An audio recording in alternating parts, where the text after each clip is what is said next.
Olá, muito boa noite a você que já está conectado com a gente aqui no canal do Alsta Hospital. Daqui a poucos instantes a gente vai dar início a um importante bate-papo sobre o Novembro Azul. Estamos nos últimos preparativos e, é claro, aguardando os nossos convidados ficarem online. Então, beba um copo de água, termine de responder seus e-mails, suas mensagens, para que você fique atento à nossa conversa. São pouquíssimos instantes, eu prometo, a gente volta já.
Olá novamente, já estamos de volta. Eu disse que era rápido e foi. Já está tudo ok para a gente começar a nossa conversa, o nosso bate-papo sobre o Novembro Azul. Eu sou Thaís Machado e vou mediar a conversa com os nossos dois especialistas convidados nessa noite. Aqui na mesa comigo estão o Dr. Glauco Melo e também a doutora Bárbara Cristina Benetton Pinto. Eu vou apresentar já o currículo de vocês, mas primeiramente quero cumprimentá-los com meu boa noite e agradecer pela presença de cada um. Muito boa noite, Thaís. Boa noite, doutora. Agradecemos o convite. Boa noite, doutora. Para você que nos acompanha, para conhecer um pouquinho mais a respeito do currículo dos nossos especialistas, o Dr. Glauco Melo é médico urologista do Alsta Hospital, é graduado pela FAMERP, Faculdade de Medicina de São José do Rio Preto, fez residência de cirurgia geral pelo Hospital de Base, residência de urologia também pelo HB, pós-graduado em cirurgia urológica minimamente invasiva pelo Hospital Sírio-Libanês. E agora falando da nossa convidada, a doutora Bárbara é médica oncologista do Alsta Hospital, formada em medicina pela UFSCar, Universidade Federal de São Carlos, clínica médica pela FAMECA, Faculdade de Medicina de Catanduva, e oncologista clínica pela FAMERP, Faculdade de Medicina de São José do Rio Preto. Hoje eles trazem pra gente todas as informações necessárias sobre o Novembro Azul, que é um mês de conscientização sobre o câncer de próstata. Então, para a gente fazer uma introdução um pouquinho mais aprofundada a respeito desse tema, quero trazer alguns dados para vocês que nos acompanham aí online. Em 2011, o Instituto Lado a Lado pela Vida iniciou essa campanha chamada Novembro Azul, com o objetivo de alertar sobre a importância do diagnóstico precoce do câncer de próstata, que é o segundo mais frequente entre os homens brasileiros. E aproveitando as celebrações em torno desse tema, o Ministério da Saúde e o Instituto Nacional de Câncer, o INCA, começaram a divulgar ações importantes e a data então se transformou no maior movimento em prol da saúde masculina. Conforme dados do INCA, foram diagnosticados 68 mil, preste atenção nesse número, hein? 68.220 novos casos de câncer de próstata e cerca de 15 mil mortes por ano são identificadas em decorrência dessa doença no Brasil. Esses dados são de 2019. Isso representa 42 homens morrendo por dia no Brasil em decorrência da doença e aproximadamente 3 milhões de homens convivendo com essa doença. O movimento busca conscientizar ainda mais a população masculina sobre a necessidade de cuidar do corpo e também da mente. Afinal de contas, somos todos, seres integrados e faz parte a gente cuidar de mente e corpo, doutores? Praticar exercícios físicos, ter uma alimentação equilibrada, parar de fumar, praticar sexo seguro, cuidar da saúde mental e também fazer os exames preventivos periodicamente devem estar na rotina de todos nós. Então vamos de fato conversar aqui com os nossos convidados, falando a respeito da campanha do Novembro Azul. Dr. Glauco, eu começo com o senhor. Todo ano a gente é uma pauta recorrente, frequente, e mesmo assim ainda há dificuldade, ainda há resistência de alguns homens em entender que essa rotina de exames no consultório médico é de fundamental importância.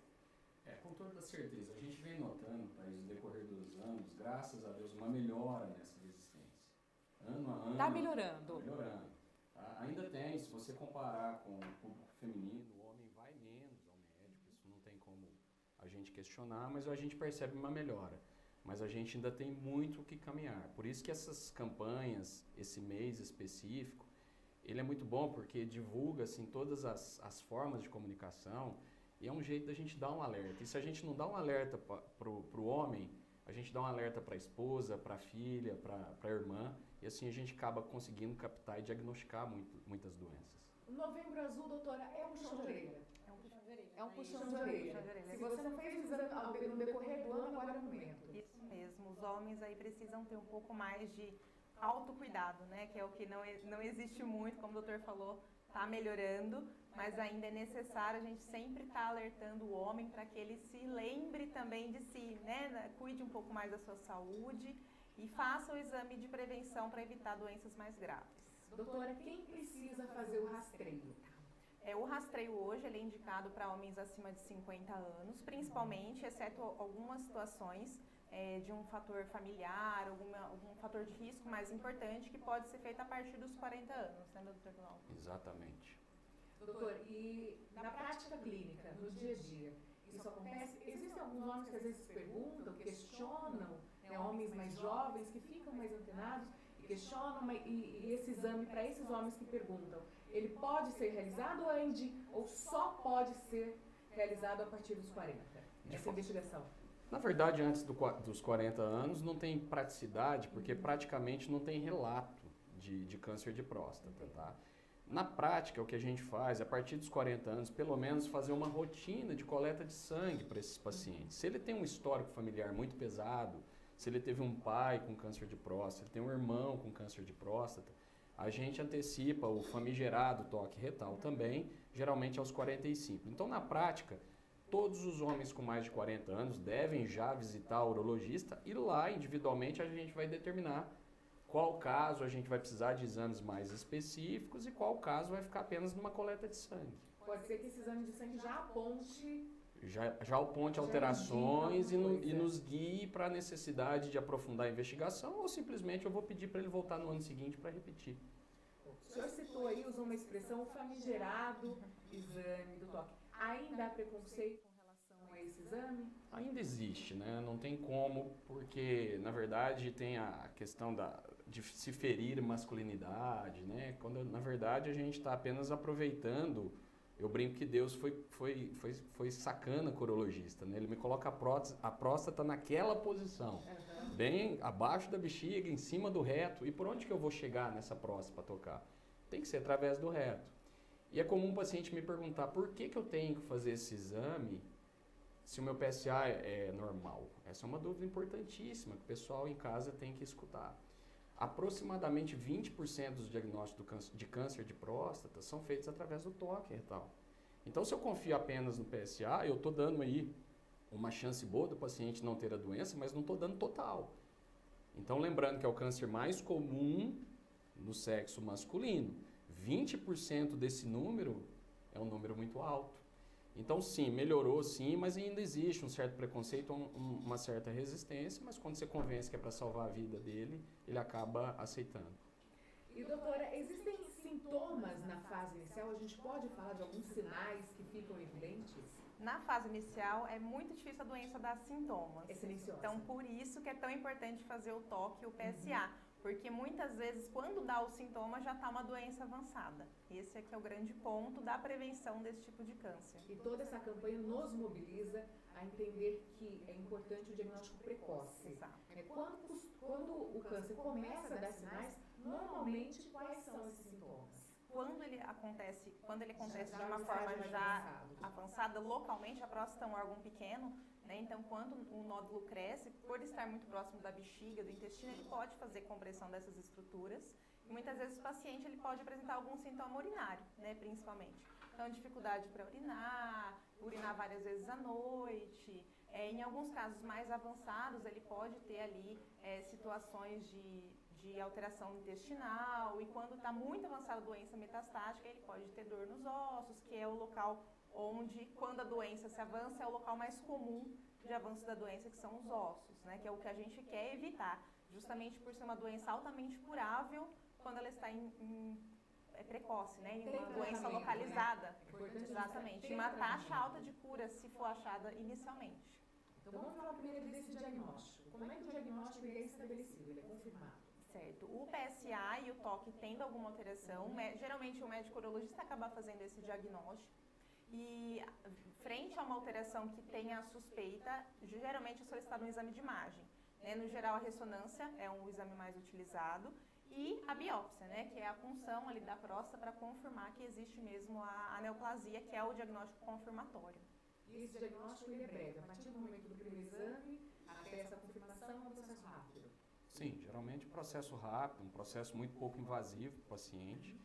E muitas vezes o que eu tento mostrar para os pacientes é que as alterações encontradas não necessariamente significam câncer. É muito comum o paciente chegar desesperado no consultório porque um cardiologista pediu PSA e o PSA veio alto, por exemplo. É importantíssimo quem está nos assistindo lembrar que, ou saber, descobrir hoje que alterações do PSA têm diversas outras causas. Né? Crescimento da próstata, inflamações, enfim. Mas sim, quando a gente tem essa suspeita, a gente recorre a essa imagem e a gente recorre à biópsia para ter essa certeza. É muito comum esses pacientes com alterações de PSA ou mesmo no toque virem com biópsia negativa.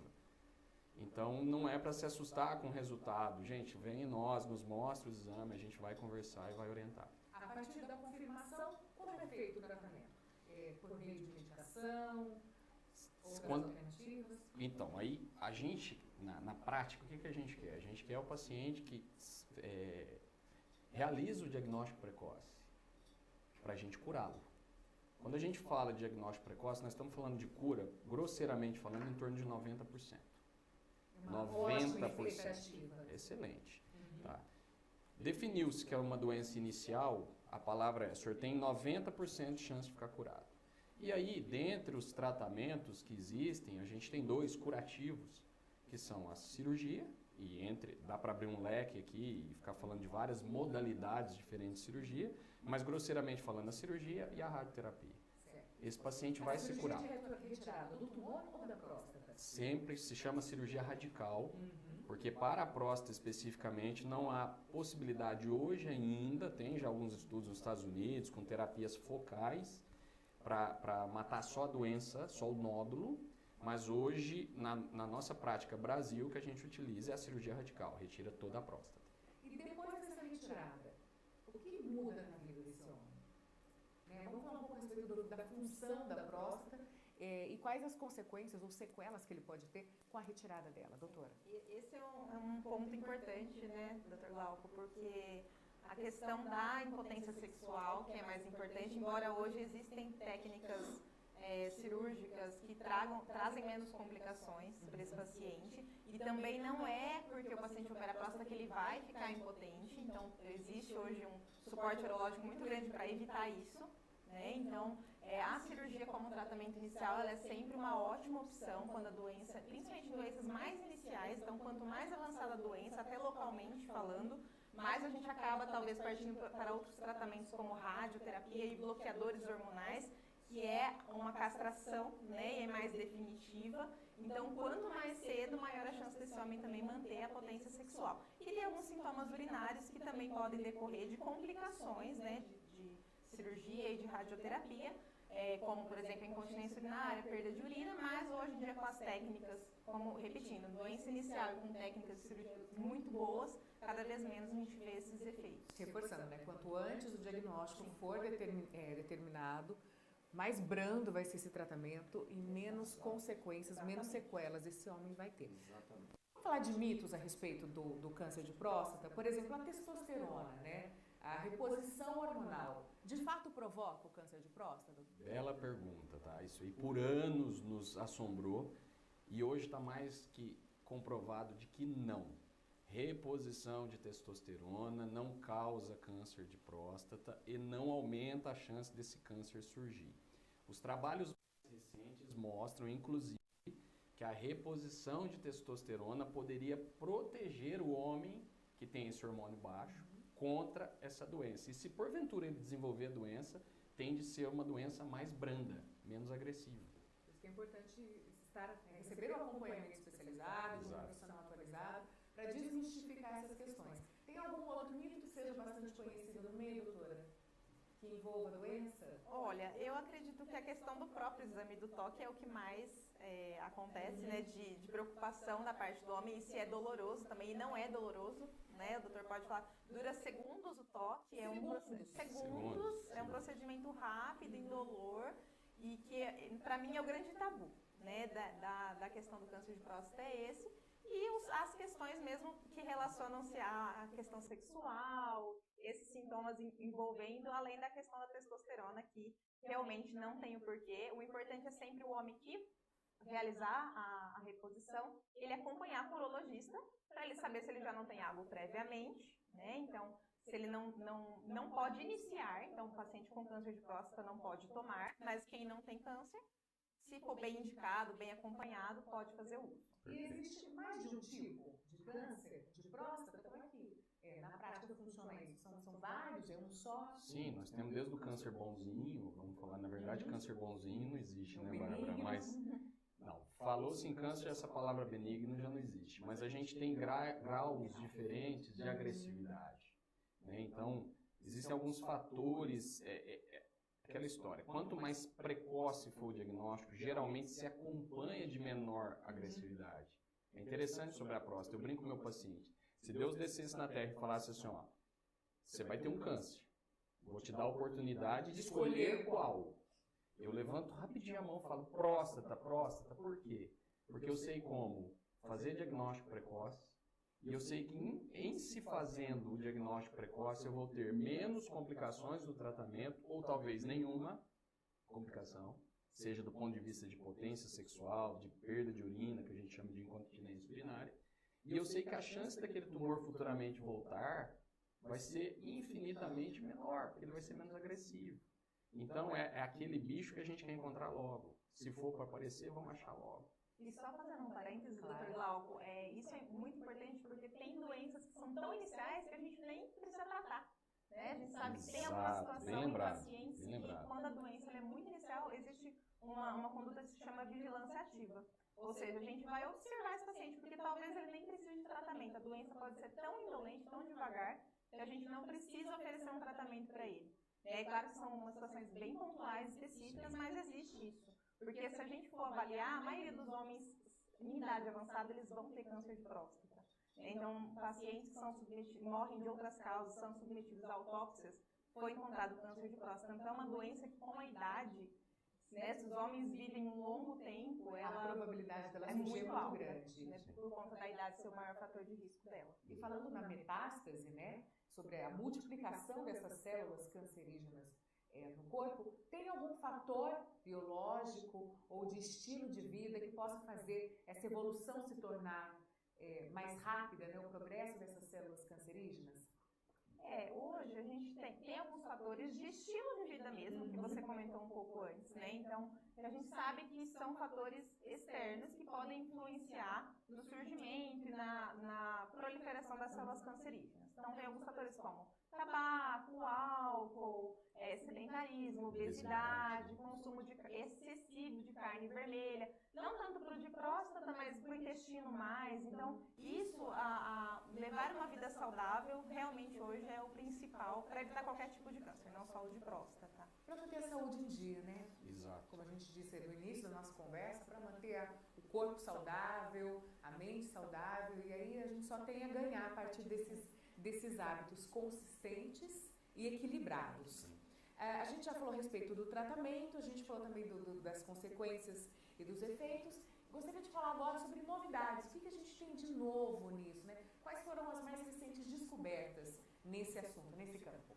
Eu acho que é bom começar com o doutor da parte da cirurgia, depois eu passo para a minha parte, que eu faço tratamento de doenças mais avançadas. Nós trabalhamos os dois com câncer de próstata, mas só para dividir assim em funções. Eu opero principalmente o paciente que tem condição de ser operado, então aquele paciente com diagnóstico precoce, e a doutora Bárbara trata o paciente, geralmente, ou que a doença voltou por algum motivo, ou porque já era uma doença um pouco mais avançada, sem grandes chances de cura. Tá? Dentro da minha área, eu diria que hoje, mundialmente falando, e nós temos disponível aqui na nossa região, a gente tem como tratamento cirurgia robótica, que é o que a gente tem de mais novo, e não é um robô que opera o paciente, lógico, ele é um robô guiado pelas mãos do cirurgião. Só que a capacidade de reprodução do movimento é infinitamente maior e com consequente menor dano. Esse paciente se consegue dar uma alta mais precoce, esse paciente tem menos sangramento, ele tem menos dor pós-operatória. Pra você ter uma ideia, tem pacientes que operam de manhã e consigam dar alta no final do dia. Isso dorme em casa. Dorme em casa com a família. São raros esses casos, mas já foram. Mas pode acontecer. Então, dentro do tratamento do câncer de próstata, na minha área urológica, eu diria que a cirurgia robótica é a menina dos olhos. É o grande avanço. Na área de tratamento de doenças mais avançadas, hoje a gente tem muito tratamento chegando em forma de comprimidos, né, que na verdade são os bloqueadores hormonais, então nem sempre a gente precisa lançar mão de quimioterapia. Para doenças politratadas, pacientes que já fizeram muitos tratamentos, existem vacinas, então foi aprovada recentemente uma das primeiras vacinas contra o câncer, que é o câncer de próstata. Existe tratamento relacionado à medicina nuclear, então tem muita opção, além de quimioterapia convencional, né, para o paciente fazer o tratamento, e quando não é possível a cura, o controle, né? Então esse paciente que tem a metástase óssea, às vezes no pulmão, então a gente consegue dar uma boa qualidade de vida. Esse paciente ele tem que conviver com a doença, tem que conviver com o tratamento, mas ele consegue ter uma qualidade de vida boa, porque às vezes ele não precisa nem ir lá na unidade, ele pode tomar o comprimido na casa dele, né, e ter como se fosse um tratamento de uma doença crônica, né? Então cada vez mais hoje na oncologia é assim, a gente costuma acumular tratamentos. Então com a chegada dos novos a gente vai guardando os antigos para depois. Essa vacina que já foi aprovada, ela também já é aplicada? Ou não? Ela já pode ser aplicada, né? É um acesso mais difícil, também é um paciente muito bem selecionado, porque geralmente é um paciente que ele está resistente à castração, que a gente fala que já não está respondendo tão bem aos bloqueadores convencionais. Então é uma terapia que a gente pode fazer nessa situação de uma doença mais grave, mais avançada. Mas é um tratamento novo e que deu muito resultado, e a gente fica contente sempre. Além dos outros, né, imunoterapia, coisas que têm chegado também um pouco para câncer de próstata, terapias-alvo, a depender se o paciente tem alguma alteração genética familiar. Então, na oncologia, hoje a gente tem uma gama de tratamentos aí para oferecer para o paciente. Mas apesar de todas essas boas notícias, o ideal ainda é a gente espera que não chegue tanto em mim, fique com o doutor. Fique mais comigo do que comigo. Exatamente. Aproveitando esse parênteses, a senhora mencionou a respeito do acometimento de outros órgãos pela metástase, né, pelo avanço das células cancerígenas. Quais outros órgãos mais frequentemente são afetados pela metástase do câncer de próstata? Os linfonodos, né, que são da região principalmente abdominal, que é a íngua, né? Quando a gente tem uma dor de garganta, a gente incha aquela íngua, então o nosso sistema linfático ele existe no corpo todo. Então, o primeiro lugar que o câncer costuma ir ali é para essa íngua do lado, né? Virilha. Muitas vezes essa doença ela ainda é curativa, né? Mas ela já é uma metástase para o linfonodo. E a distância, principalmente o osso e pulmão. Mas ela pode também acometer outros órgãos, né? Tanto que quando o paciente já tem uma doença metastática, a gente faz um rastreio do organismo todo, porque ela pode ir para qualquer lugar, praticamente, até cérebro também, em casos mais avançados. Pode levar a óbito, doutora? Pode. Então, é uma doença muito avançada, que o paciente ele chega, por exemplo, com uma fratura óssea, um osso quebrado pelo câncer, porque o osso pode ficar fraco porque está cometido pela doença, ou uma situação que ele tem uma lesão cerebral muito avançada, ou no pulmão também, algo que cause nele alguma intercorrência clínica, né, que seja internada, então pode sim levar a óbito esses pacientes. Eu acho que o que mais hoje levaria assim, a óbito seria a questão óssea mesmo, porque aí tem outros fatores, ela pode levar o cálcio no sangue, que pode também levar a intercorrência de morte, né? Então, isso que a gente quer evitar, não pegar um paciente nesse diagnóstico, né? Que geralmente é aquele paciente que nunca se cuidou, nunca foi no médico, nunca fez um exame de prevenção. É muito difícil um paciente que faz algum exame de rotina chegar nesse ponto. Muito comum obstrução também urinária, né? Obstrução urinária, local, né? Obstrui localmente as vias urinárias, o paciente tem que entrar em insuficiência renal, acaba entrando em insuficiência renal, vai para diálise, então é um fator de péssimo prognóstico. Né? Bom, a partir da idade, então, que tem indicação, todo ano esse paciente deve comparecer Com ao certeza. consultório do urologista. Eu brinco com o paciente que isso tem prazo de validade, né? Então ele chegou, veio, doutor, tem o câncer de próstata? A resposta, felizmente, é não. Hoje o senhor não tem. Tá, hoje o senhor não tem. Daqui 1 ano eu não posso garantir. 1 ano e 1 dia não posso garantir. Então o senhor volta comigo daqui 1 ano. E se eu desenvolver a doença daqui 6 meses? É uma boa pergunta. E aí? A resposta é, se o senhor desenvolver um câncer de próstata daqui 6 meses, eu tenho 6 meses ainda para poder te avaliar e eu te dou minha palavra de que, com raríssimas exceções, que a sua doença vai estar no início, vai ser curativa. Por isso que esse é o prazo de 1 ano. Agora vamos lá para quem está nos assistindo e tem em casa um homem que está resistente, que ainda não fez o exame, está aí perto dos seus 50 anos e nunca fez. Como é que eu abordo essa pessoa? Como deve ser o meu diálogo com esse homem para convencê-lo ou de repente estimular? Bom, geralmente as mulheres ligam no consultório, elas por si só e o paciente chega no consultório, doutor, eu não sei o que eu vim fazer aqui não, minha esposa que agendou. Tá bom, o senhor é bem-vindo, o senhor tem idade, deve ser por isso, vamos fazer. Pode ser uma estratégia, então, para deixar a consulta agendada. Eu acho que uma das formas é o paciente olhar para a sua própria família e imaginar como ela se sentiria na ausência dele, perdendo ele para uma doença que é altamente curativa. Isso é um desperdício com essa bênção que Deus deu, que é a vida. Então eu falo isso muito para meus pacientes, falo para as esposas, para as filhas, eu acho que é dessa forma que a gente tem que abordar esses homens. E que tem um diagnóstico tão simples também. Exato. Super. E eu acho que dividir, né? Eu acho que quando os homens começarem a falar sobre o assunto, no sentido de, olha, eu fiz o exame, eu me cuido, eu faço essa rotina e para mim não é um problema nenhum. Quanto mais homens falarem dessa forma, tiverem essa abordagem, outros vão também começar a relaxar, né? Com certeza. Olha, meu amigo foi, meu irmão foi, meu primo foi, vou também. Eu fiz, não é nada demais, né? Não foi nada demais. E tá tudo bem, encarar as piadas numa boa, Sim. até que um dia elas deixem de existir. Exato. Porque um dia isso vai acontecer, né? Sei, não, o homem é tonto, né? Mas assim, deixa fazer piada, mas cuida da saúde, cuida da vida. Né? O importante é permanecer vivo e bem. Exato, bem e com bom humor. Não é isso? A gente tem alguma participação da audiência? As perguntas foram todas respondidas. Eu sei que tem bastante gente online conosco, mas de repente se algum questionamento, né, se sobrou alguma dúvida, se ficou alguma questão no ar, a gente aproveita esse momento para responder. Enquanto isso, você que está nos assistindo, muito obrigada por estar conosco até esse momento online aqui no canal do Alsta Hospital. E quão importante a gente poder dividir todas essas informações, essa conversa de maneira espontânea, de maneira didática.